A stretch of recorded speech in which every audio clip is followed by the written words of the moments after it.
Welcome to today's episode.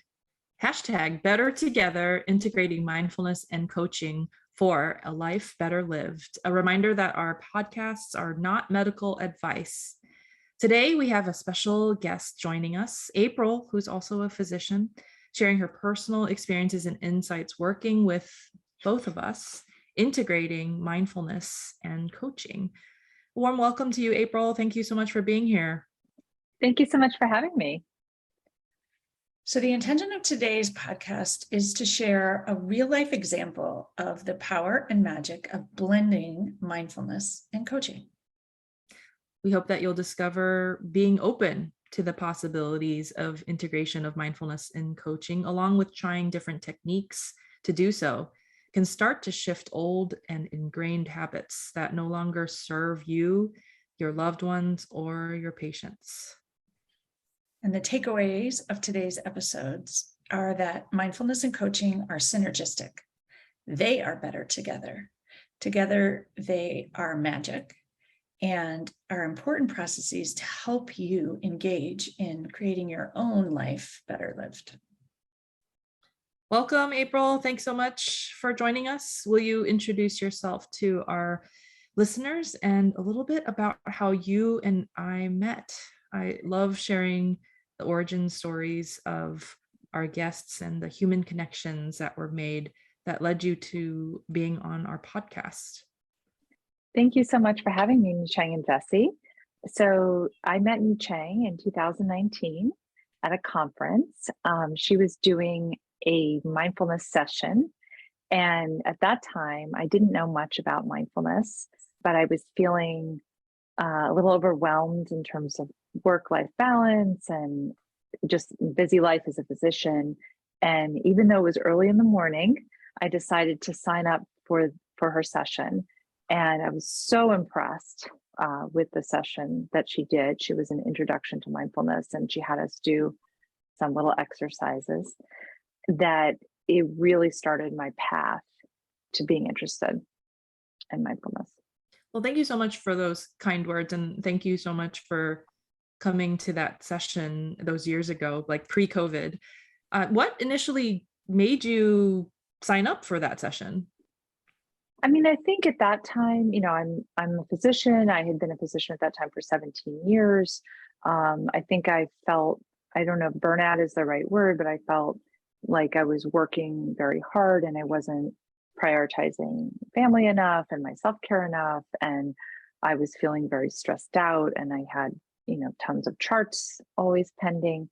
So I think, my thought was, are there some strategies to help balance everything better? I'm going to say you were out of alignment. Yes. You said that you were out of alignment and really looking for a solution. And I think a lot of people come to mindfulness and coaching, they don't know what's wrong. So we have all these criteria for burnout, but most people say what you just said, which is, I just knew something was wrong and I needed a solution and I was looking for something. And so this might have been it. I also have to jump in here because I was really inspired. You said that your session with Nichang was amazing. And I know that we are on this podcast every week and we offer the mindful moment at the end. But this morning, Nichang was in my in basket, my email in basket, and she's going to be shy about this, but I want everyone else to know that she's leading mindfulness sessions for mindful.org, and they're, I don't know exactly what it's called, but they're Mindful 30 Challenge. And so in my email this morning was an email like practice with Dr. Nichang Liang. Like that was the first line. And so I encourage our listeners, like her mindfulness sessions are really amazing. And so partake in one of those or partake in the mindful moments at the end. Like we offer them here every week for free, hers or mine or our guests. And so like take advantage of it because she really is awesome. And at our session, there were people from all over the world at our session. There was a man, I was sitting next to a doctor from Germany who was also very impressed. Yeah. Thank you. Making me blush. On a podcast, you can't see the blush, but sharing the blush. But those who watch on YouTube can see blush. If anyone wants to see her blush, you can join us on YouTube. So we digress, but I was just really inspired that I think sometimes we get into, and we are going to get into sort of why it works and how it works. But really what comes to mind is the experience of it. Like when you do it, you experience the shift and you just feel it. And you know, you're like, oh, this is going to be something I'm going to do more of. I think with anything, we can learn all we want about it, but with something like mindfulness and coaching, you can know the theoretic basis and all of the data behind it, but unless you actually commit to doing the work and practicing mindfulness and getting coached, then you really haven't yet experienced the power of the combination of the two. And so that kind of leads me to my next question, April, is ultimately you decided to commit a huge amount of your personal time to work with both of us through mindfulness and coaching sessions. And so why did you ultimately decide to just dive right in and completely invest in yourself? Well, I think it was honestly the pandemic was a huge impetus, and I think the pandemic, and then there was a very stressful election going on at that time as well. And I think that was a silver lining of the pandemic. I might not have committed as much time if the pandemic had not happened. And I was very fortunate that I was able to do a mindfulness-based stress reduction course, obviously with Mi Chang, and then start the coaching with Jessie, as well as doing a mindful physician group with Mi Chang, which was a much smaller group of women physicians that met periodically through the year. So I think that the rolling out of the pandemic and the stress of the pandemic, and I just going to, as you know, as a physician, going to clinic and wearing all the PPE and dealing with COVID, it was a very stressful time. So I think that really spurred me to try to handle that better. And I have a question, because my sense was when you came to your first coaching session, you signed up kind of not even knowing what it was, but just thinking, this might help me. Well, so at that time, there was like basically you and Mi Chang had a package, and the coaching was part of it. I was like, coaching, I don't need that. What's that? I'm just going to do it because it's part of the coaching. I remember, Jessie, you emailed me a couple times and said, we need to set a date. And I was like, yeah, whatever. I don't really want to do the coaching. And after literally 1 or 2 sessions, it was mind blowing. I felt so much better with both the mindfulness and the coaching. Well, and I want to add that I think one of the reasons, now coaching is mind-blowing and it's amazing, but one of the reasons that we put the two together is that when you practice mindfulness first, and you had done your mindfulness, you'd done MBSR first. Yeah.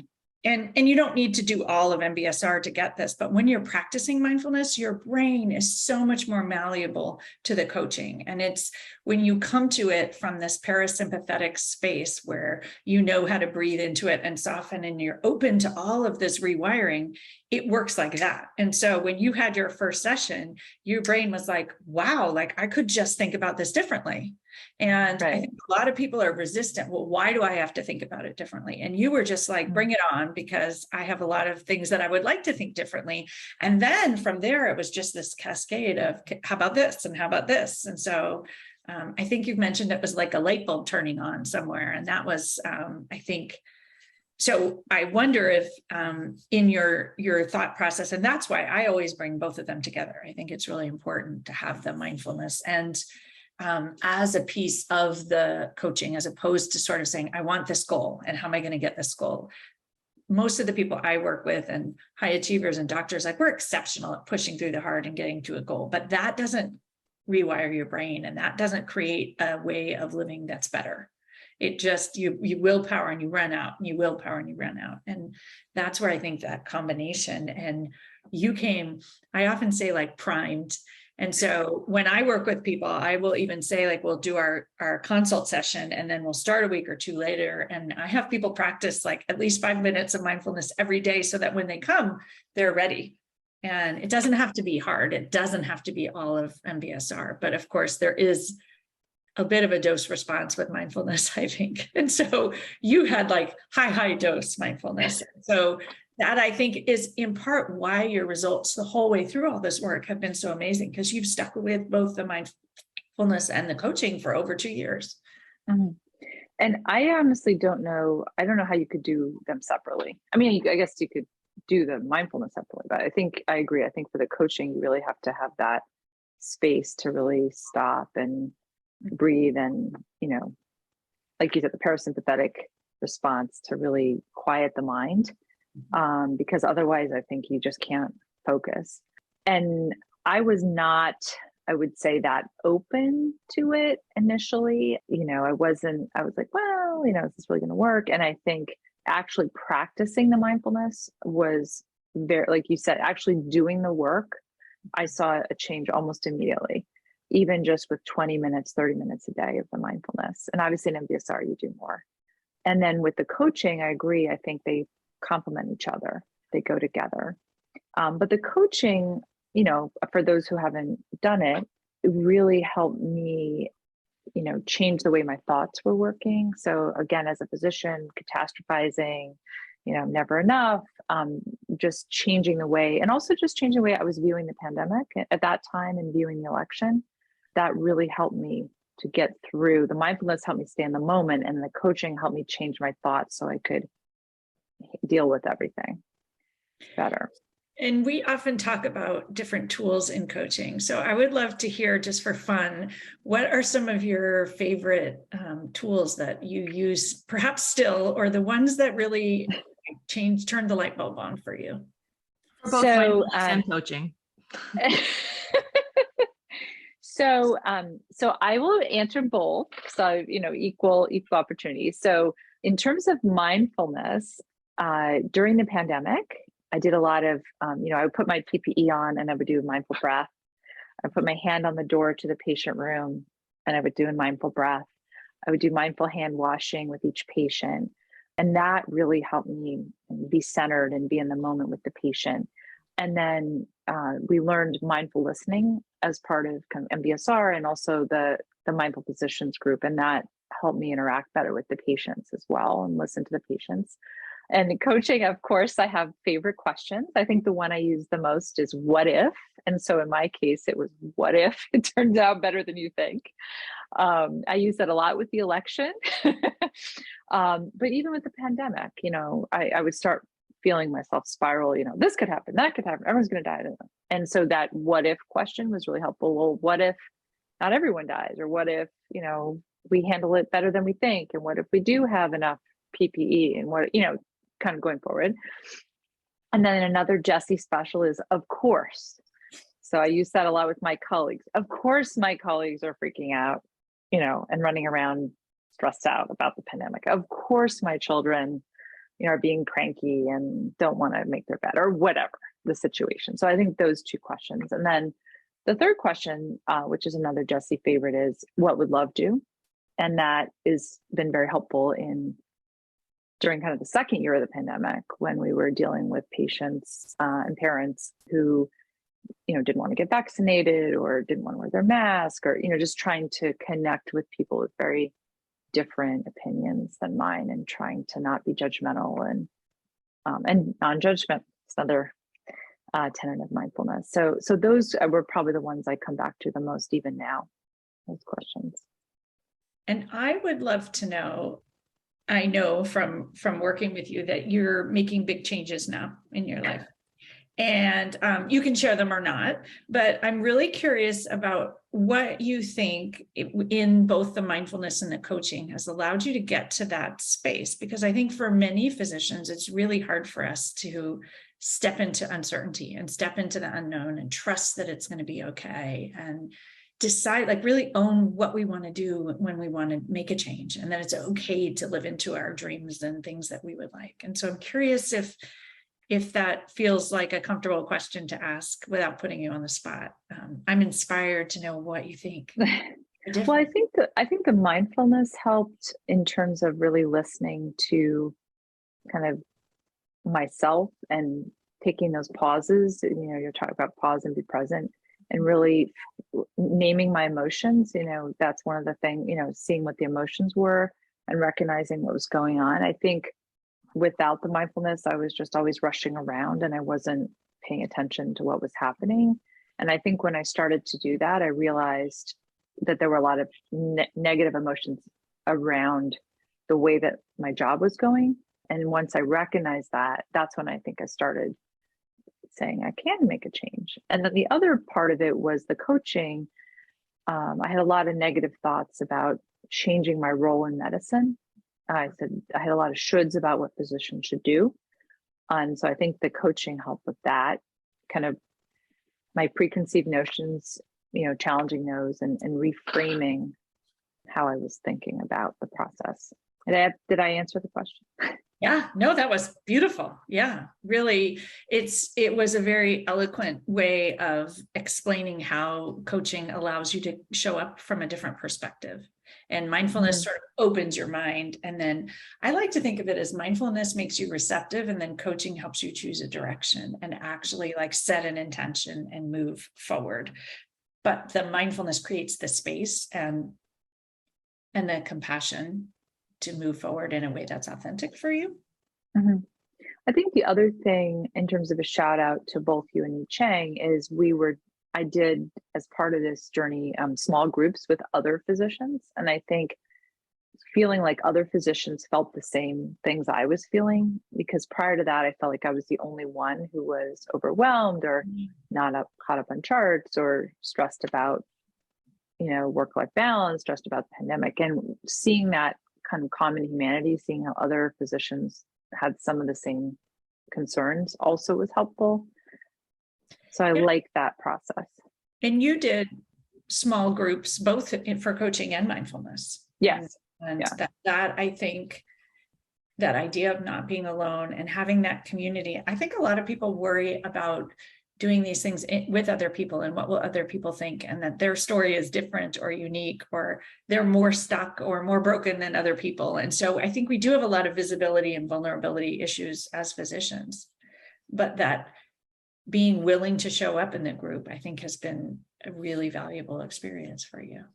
I think you just named a not so secret ingredient when integrating mindfulness and coaching, April, and that is humanity that is shared. So the community aspect and human connections is a key piece of how to integrate both, is to be amidst the common humanity of others. Yeah, absolutely. I think you're right. And even in Yi Chang's original session, with a group of physicians, like seeing the other physicians and doing the exercises together felt really empowering, that we were all doing it together. Absolutely. So one thing that comes to mind, April, is that you've actually, I guess you haven't come to a retreat yet, but you have otherwise taken like mindfulness at a conference, MBSR, one-on-one coaching. You do small group coaching. You did like mindful physicians in a group. She did postgraduate like she's really partaken in all of it. So the only thing you have left to do is join us for a retreat next year. Exactly. Clearly That's a chat out for the retreat. But of course it's a choice. Yes. but I think that you can see, and I've heard this from you, that there was different value in each of those things, and that there's sort of ongoing growth as you transition from one part of one experience to the other. Right. I think when I originally signed up, I had it in my mind, okay, I'll sign up for this and then I'll be done and I'll be fixed and I can move on. I think that was kind of my initial thing. I have my assignment, I'll do it and I'll move on. And I think part of why I've signed up for more is I'm recognizing how valuable it is going forward.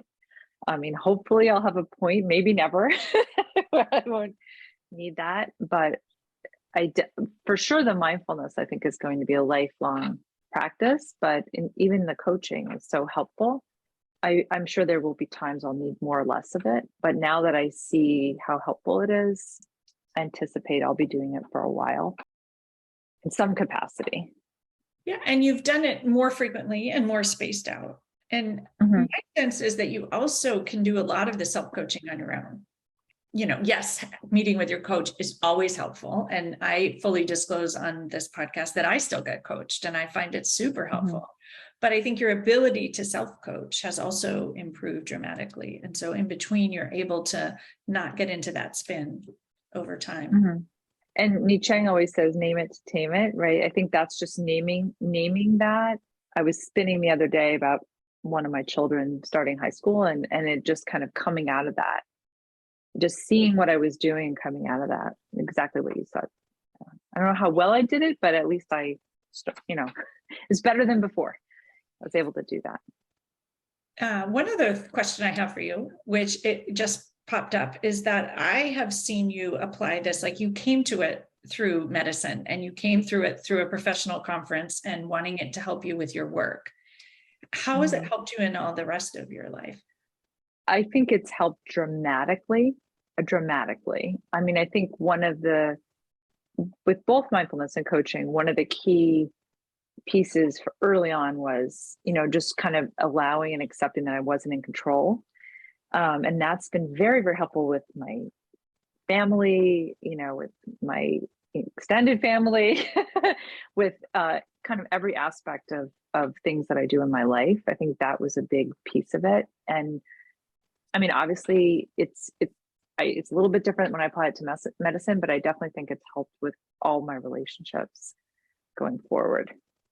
Speaking of going forward and continuity, now you are a mindfulness practitioner. And one of the barriers, especially when we were in mindfulness-based stress reduction, barriers to ongoing consistent practice is time scarcity. So what has helped you maintain a mindfulness practice? Well, and I actually think, to go back to integrating the coaching and the mindfulness, the one of the things that I learned in coaching when thinking about, exercising, eating healthy, whatever meditation is, instead of having it as like a checklist, I must do this, I must do that, is kind of reframing the question, what would make me feel good? And I know when I practice mindfulness, I feel better. Kind of like I know when I eat a salad, I feel better, or when I do exercise, I feel. So I think that's really helped. It doesn't mean there aren't days that I'm busy. The other thing that I do is I incorporate, 5 minutes here, 10 minutes here, 20 minutes in the car. I'm very loosey-goosey about where I pop it in. I do most days do 20 minutes in the morning because that's an easier time for me. But if I don't do it, I try to fit it in other places, because I find when I don't do it, I can really tell the difference. So just making it a priority is to answer your question. And it sounds like you've been very successful by not holding yourself to like rigid rules of when and how long you need to practice. Like you have recognized when you're busy, and then if you can't get in your morning session for mindfulness practice, then you integrate it throughout the rest of your day with intention and kindness, and not like beating yourself up for not having done your mindfulness session in the morning. Non-judgment, non-striving. Yeah. Well, and I won't disclose, I know how many minutes I need for physiologic change, right? So I always set my timer. I don't want to give it away, Chang. How many minutes, right, to change the brain neuroplasticity? So I make sure I try to do that much. It's definitely no secret. There's a whole book about it. So it's about 12 minutes for everyone. It's funny. I was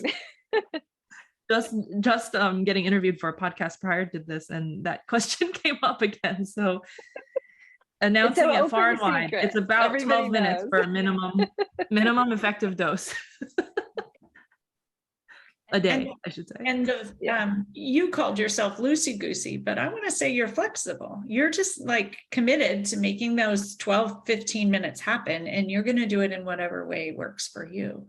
And I think that's what comes up is, you started working with us with this big expansive program that was during the pandemic, and we all had more time, but I think the learning over time is that there's lots of ways to do it and lots of ways to fit it in, and you can benefit from any and all of them.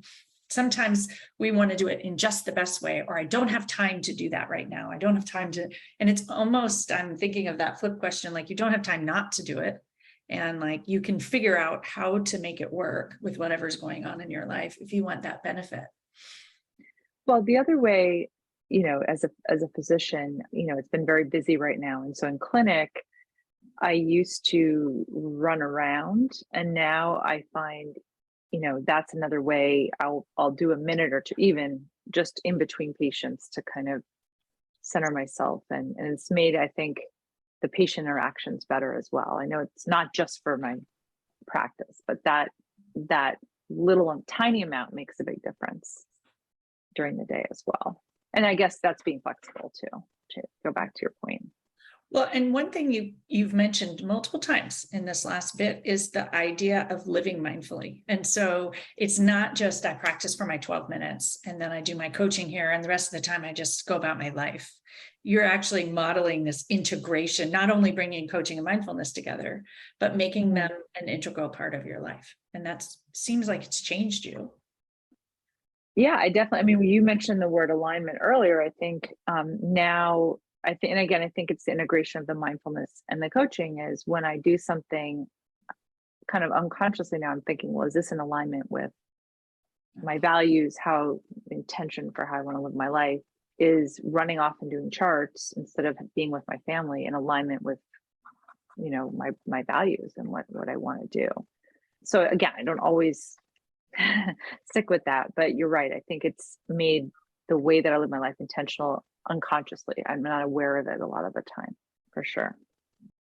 This has been super fun hearing this and just reflecting and having the chance for all three of us to get together in what's been a 2.5-year journey on mindfulness and coaching. And I think one of the really fun things in working with you and several other people is that you have actually worked with both of us, and that just experience of all three of us then getting together and talking about the impact of your change in these different sessions with different people at different times is really magical. And we actually got to meet in person at one point too. Yes, exactly. And that really is, I think, a really magical thing. And so I hope that we'll get to meet in person again. And I think there is incredible value in doing this work over Zoom. And I think sometimes people think, well, I can't do it over Zoom, or I need to do it in person. And yet we met in person, 18 months after starting this right work. After starting. Yeah. And so there's a time and place for that too. So as usual, we like to end with some reflection questions. What could change for you if you invested in yourself in this way? And what might be the cost of not investing in yourself? And April, I want to thank you personally for trusting me and trusting Jessie in being part of this journey, this ongoing journey, and your candid responses in your journey thus far. Was there anything else that you wanted to share with our listeners before we wrap up the podcast? I think I would just encourage anyone who hasn't tried mindfulness and coaching to really give it a chance. I just feel it's helped me so much. So that would be my message: is if you're thinking about it, try it, do it. I love that. Thank you for being here with us. Thank you. And as always, dear listener, we so appreciate you for your support. Please leave us stars and reviews to help us reach more people for more mindful healing. We invite all humans in healthcare to join us at mindfulhealthcarecollective.com or our Facebook group, with now over 2,500 healthcare professionals from all around the world. And we also invite you to come integrate mindfulness and coaching in nature with us next summer. We're going to do the Mindful Healers Connect in Nature retreat again amongst the trees of Muir Woods and at Muir Beach in the Pacific Ocean. So you can sign up for that already. We opened up early bird registration, and we would love to meet you in person and practice both mindfulness and coaching together. And if that doesn't work for you, or you can't wait until then, you can join me for one of my other in-person retreats in the spring of 2023 at Sagrada, or you can coach with me on Zoom and change your life and find alignment just like April. Please join us after the sound of the singing bowl for our mindful moment offering.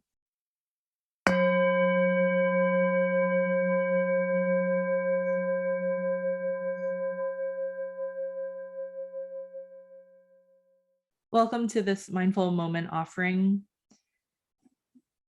I'll be sharing the 478 breath practice that incidentally ended up in Jessie's in basket today from mindful.org that I'm always honored to be part of. And so the 478 practice is a breath practice that helps to increase parasympathetic tone, to help increase the rest and digest nervous system. And this can be used at any time that there is difficulty, discomfort, pain, anxiety, stress, to help center, to help ground, to help bring on perhaps a little bit more calm and peace to an otherwise challenging situation. So without further ado, I'm going to invite you to close your eyes if it's safe to do so, or lowering your gaze a few inches in front of you.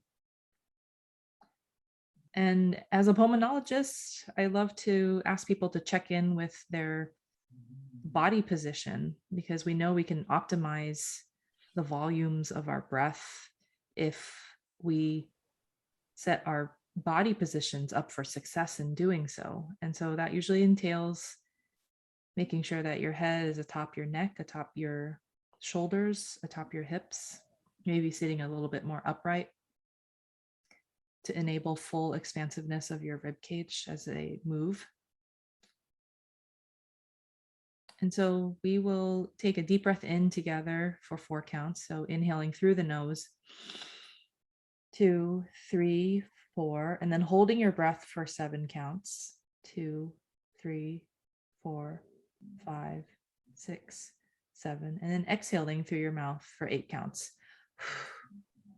2, 3, 4, 5, 6, 7, 8.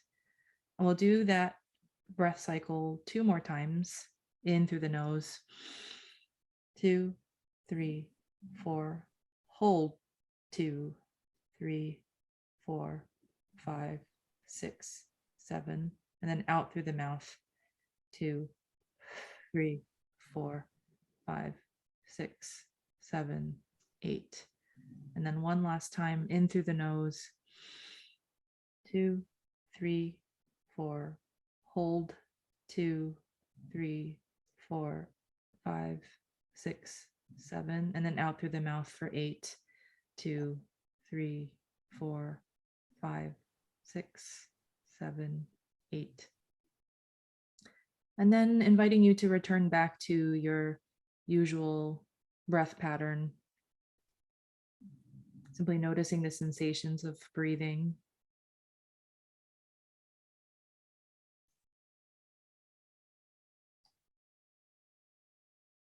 And then as you're ready, blinking open eyes, letting the light back in, taking a moment to notice now how you're feeling compared to just a few moments ago.